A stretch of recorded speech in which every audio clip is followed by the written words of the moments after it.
फागुन के त्योहार में मेरा देवादिदेव महादेव माता पार्वती के साथ होली खेलता है, मेरा कृष्ण कन्हैया राधा रानी के साथ होली खेलता है। आप भी अपने इष्ट मित्रों के साथ होली खेलिए और दिल से खेलिए। एक बात बहुत ध्यान लगाकर सुनिएगा, एक बेलपत्री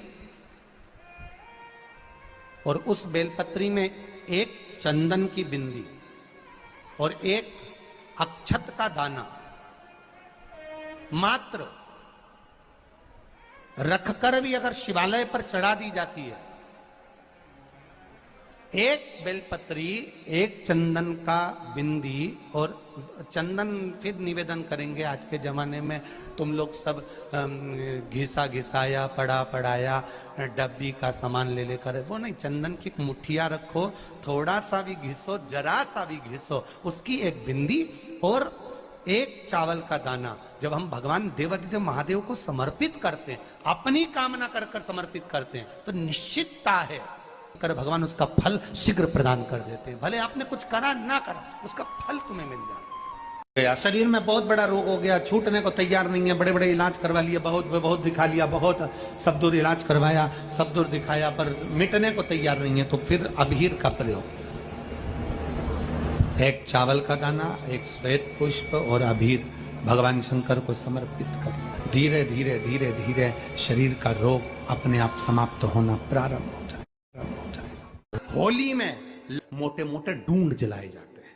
डूंडा की राख तैयार होती है, उसका कालापन जो तैयार होता है उसको उठाकर ले आए और कपड़े में उसको छान कर राख तैयार कर कर 3-4 बार छानने के बाद उस भस्म को 12 बजे से 1 बजे के बीच में शिव जी को समर्पित कर देता है और उस भस्म को उठाकर उसमें घी मिलाकर मस्तक पर तिलक लगाकर चले जाता है। वो जिंदगी में कभी हार नहीं सकता, विजय ही पाकर आता है, उसकी कभी हार नहीं हो सकता। 13 तारीख को रात्रि को होली जलेगी, 14 तारीख को खेली जाएगी। 5 मंदिर में हम भी केसरिया जल चढ़ाने के लिए बाबा को जाते हैं। महादेव की होली सीहोर में मनाते हैं, वो 15 मार्च की रहेगी। सीहोर में महादेव की होली होती है। आप लोग आए हो कभी? जैसे तुम्हारे ब्रज में होली होती है, ऐसे हमारे सीहोर में जिस दिन होली जलती है उसके दूसरे दिन नहीं, होली जल के दूसरे दिन तो द्रोणी होती है, उसके दूसरे मतलब जैसे आज होली जली है तो कल हमारे यहाँ महादेव की होली नहीं होगी, परसों ऐसा होता है। मतलब एक दिन बीच में छूटता है, क्योंकि उस दिन तो लोगों को सबके अपने अपने परिचितों के यहाँ जाना पड़ता है, कहीं कोई गमी में जा रहा है, कोई होली खेलने जा रहा है, कोई कुछ करने जा रहा है, तो उसके अगले दिन हमारे यहाँ महादेव की होली होगी। मैं सबसे निवेदन करूंगा, कभी मौका लगे तो हम सूचना देंगे आपको, सीहोर की कथा में बोलेंगे, तो कभी मौका लगे तो एक बार महादेव की होली खेलने के लिए आप सीहोर कभी मौका लगे, तुम ब्रज की होली तो बहुत खेले होगे, एक बार महादेव की होली खेलने सीहोर आओ। हमारा कुबेरेश्वर बाबा भी होली खेलता है, ऐसा रंग में रंगता है कि वो फिर रंग कभी छूटता ही नहीं। एक ही दिन करते हैं वहां, बस एक तो कभी अपने स्वभाव को नहीं बदलना। हम भी उसमें रहते हैं, पूरी होली में आपके साथ में गुलाल खेलने के हम भी साथ तुम्हारे साथ साथ चलते हैं, क्योंकि हम 5 महादेव के साथ होली खेलने के लिए उस दिन निकलते हैं। 5 महादेव, उस दिन हमारा नियम रहता है 5 महादेव के मंदिर जाना है, उनके साथ रंग खेलकर आना। 5 महादेव के साथ जो रंग खेला वो जिंदगी में पंचम इंद्री हो, चाहे वो कर्म इंद्री हो, चाहे वो ज्ञान इंद्री हो, चाहे वो मन रूपी इंद्री हो, ये सब भगवान के रंग में रंगी रहे, इसलिए हम 5 महादेव के साथ होली खेलने के लिए उस दिन निकलते हैं। कभी आपको मौका लगे तो आप अंदाजा लगाना, जो सीहोर के आसपास के हो या आसपास रहते हो, और छुट्टी मिल जाए तुम्हें होली के समय पर, तो उस समय पर स्मरण करना, जिस दिन होली जलती उस दिन नहीं, उसके दूसरे दिन भी नहीं, उसके तीसरे दिन शिव तत्व। सुबह हम जल्दी उस समय 9 बजे होली खेलने के लिए बाबा के साथ निकल गए। शिव तत्व अहम से, अहंकार से दूर हो जाओ, दिवाली तुमको थोड़ा सा अभिमान सिखा सकती है, रक्षाबंधन तुमको थोड़ा सा अभिमान सिखा सकती है, मकर संक्रांति तुमको थोड़ा सा अभिमान सिखा सकती है।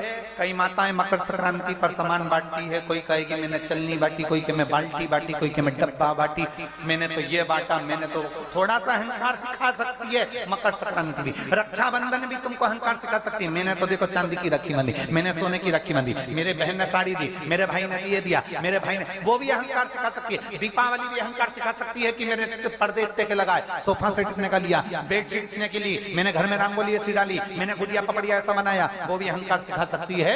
सारे त्योहार अभिमान सिखा सकते हैं, केवल एक होली ऐसी होती है जो अहंकार से विहीन सिखा सकती है। मालूम नहीं पड़ता व्यक्ति की शान क्या, सत्ता क्या, शोहरत क्या, कौन हो तुम, वो रंग में डूबे हुए हो।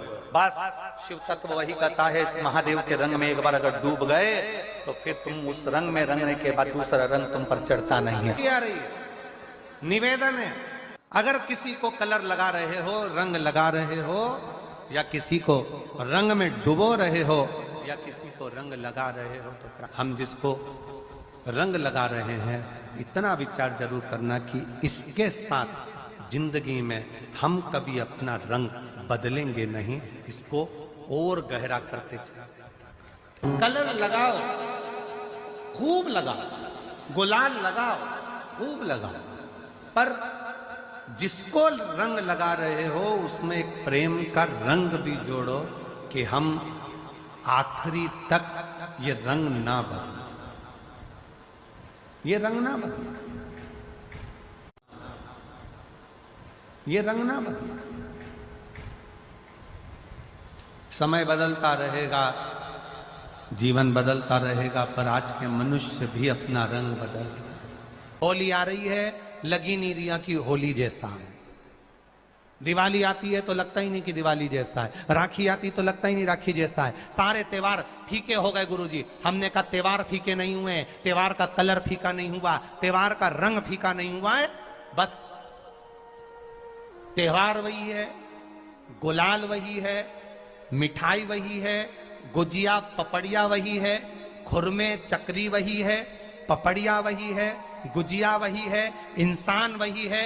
बस बाजार में से जो रौनक समाप्त नहीं हुई है, रौनक आपके भीतर की समाप्त हो गई। आपके भीतर इतनी ईर्ष्या भराती गई, इतनी ईर्ष्या भराती गई, इतनी ईर्ष्या भराती गई कि वो ईर्ष्या के कारण, उस अहंकार के कारण, उस अहम के कारण तुम एक दूसरे से मिलना पसंद नहीं कर पाते। पहले के लोग कहते थे हमारे यहाँ जब होली होती थी इतने लोग आते थे, मिलने जाते थे, गुलाल लेकर जाते थे। आजकल तो कोई दिखता नहीं है। कारण केवल इतना सा है, तुम्हारा अहंकार, तुम्हारा ईगो, तुम्हारा अभिमान तुम्हें अपने घर से बाहर नहीं निकालता। तुम घर से बाहर नहीं निकलते अपने अहंकार के कारण, अपनी काया के कारण, अपनी अभिमतता के कारण। आप दूसरे से मिलना पसंद नहीं करते। जरा सा कोई ने कलर लगाया तुम्हें क्रोध आ गया, जरा सा किसी ने गुलाल लगाया तुम्हें गुस्सा आ गया, जरा सा कोई आया भाभी जी भैया जी करके गुलाल लगा गया, तुम न न न न न न न न न न। कहां जाओ?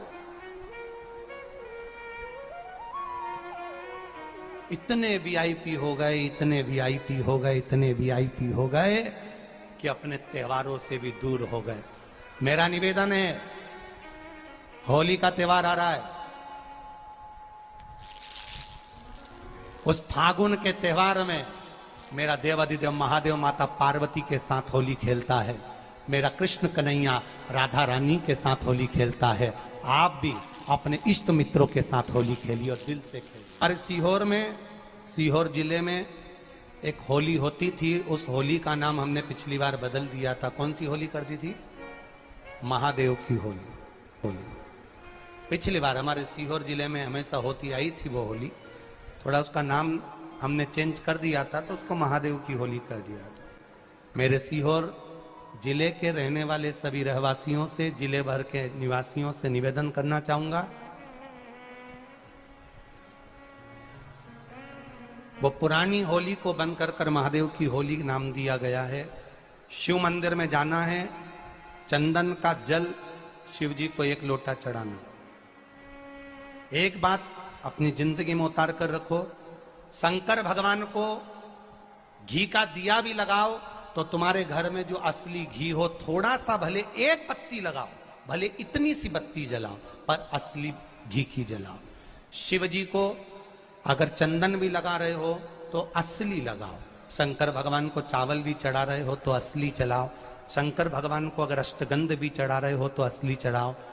केमिकल का कोई चीज मेरे महादेव को मत चढ़ाओ जिससे भगवान शिव की मूर्ति नष्ट हो। ऐसी कोई चीज मेरे महादेव को ना चढ़ाओ। अगर शंकर भगवान के साथ आप होली खेल रहे हो तो चंदन का पानी शंकर भगवान को चढ़ाइए, अष्टगंध का जल भगवान शिव को चढ़ाइए। तो करो तैयारी, आ रहा है त्रिपुंड धारी महादेव की होली।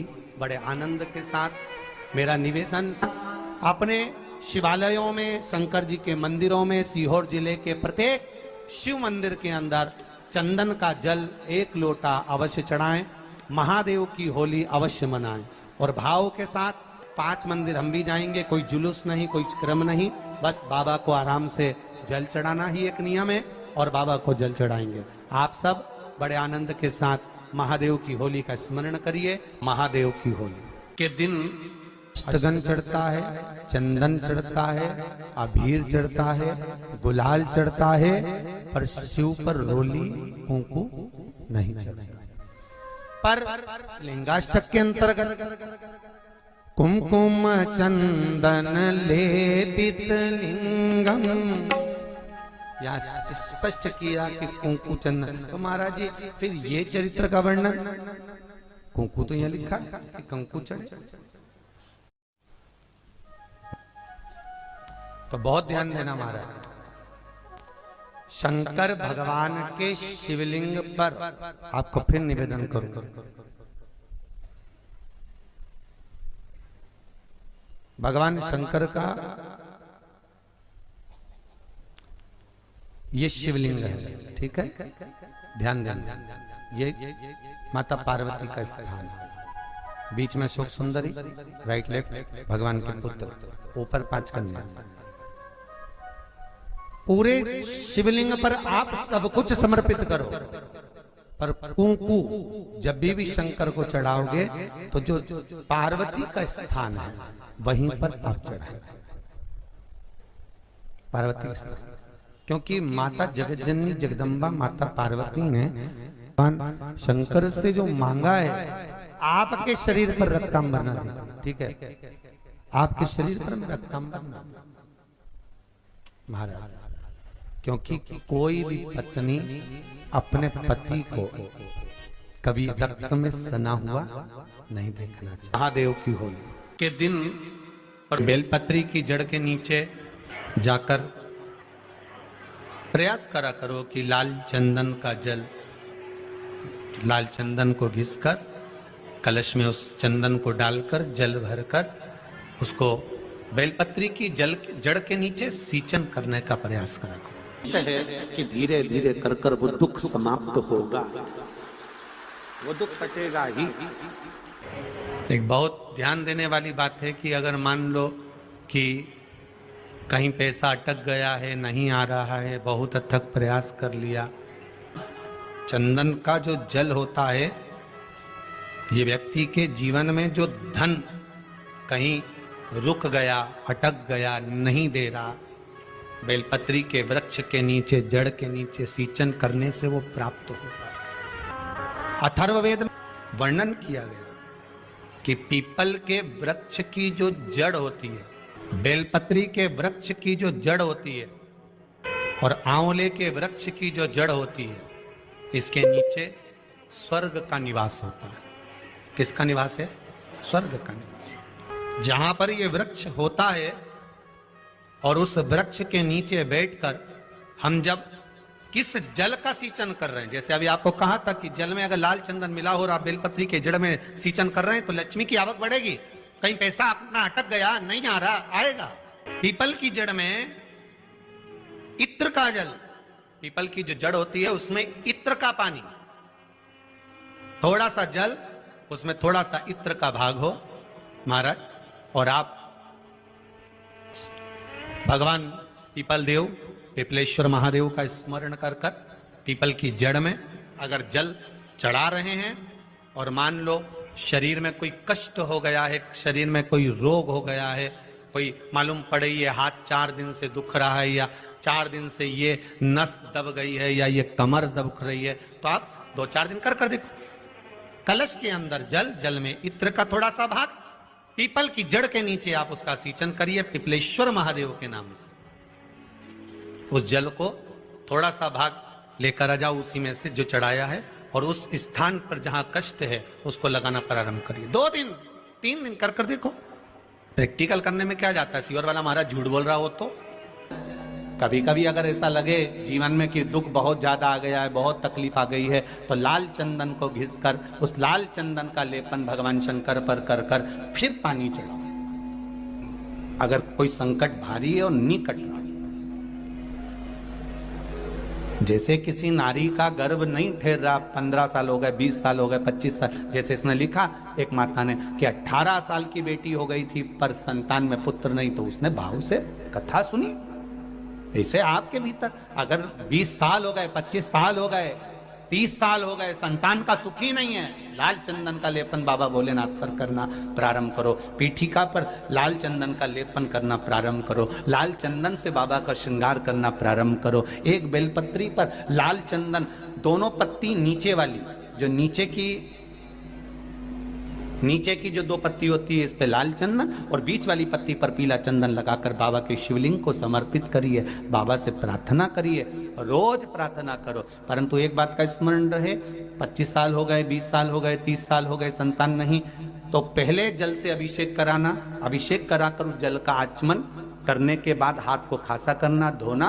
उसके बाद में फिर वापिस बाबा का स्नान कराओ, फिर चंदन का लेपन कराओ, फिर 1 लोटा जल चढ़ाकर बाबा का स्नान कराओ। बाबा का बड़ा सुंदर भाव से लाल चंदन से जो अभिषेक करता है, बाबा को लेपन कर कर फिर जल चढ़ समर्पित करता है, निश्चित है उसकी गोदी मेरा देव अधिदेव महादेव जरूर भरता है। ये निश्चितता है।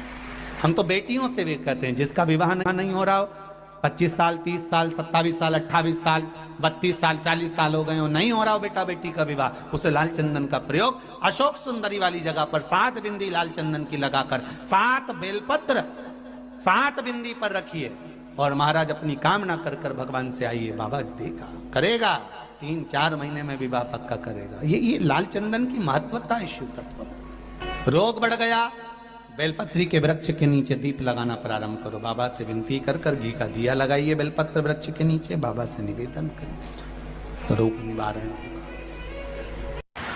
एक लाल चंदन होता है, एक पीला चंदन होता है, 2 तरह का चंदन होता है। जैसे